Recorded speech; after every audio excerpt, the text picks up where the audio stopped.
I want to share a story about a writer from Canada talking about North Dakota, and it's as alarming as you can imagine for a multitude of reasons. The first is the topic is about Christian nationalism and how everyone in North Dakota seems to be ascribed to that. But the second is the casualness in which this Canadian writer talks about how no one goes to Fargo or Grand Forks anymore. They like wax poetic about how we used to have a good relationship, but yeah, no one's going to the United States anymore. No one's going to North Dakota. In terms of a state that enjoys some tourism from Canada, North Dakota could use folks to like us still. And they do, they just don't like some of the stuff our federal government's doing and some of the more unhinged stuff that we see in North Dakota. If we stopped that, they would come back and we get Canadians again. Yay!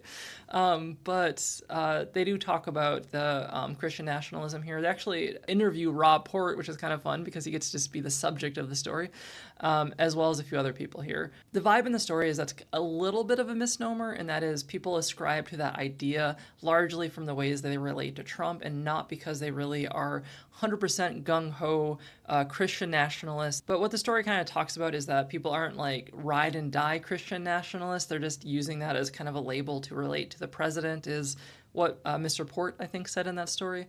But effectively, that while that does seem kind of scary, folks, it's just a label that they don't super actually care about, was the vibe of the story. So the overall story is, it's not great, but it's also a good look into how Canada sees North Dakota and the images that we might want to, I don't know, do something about if we don't agree with them.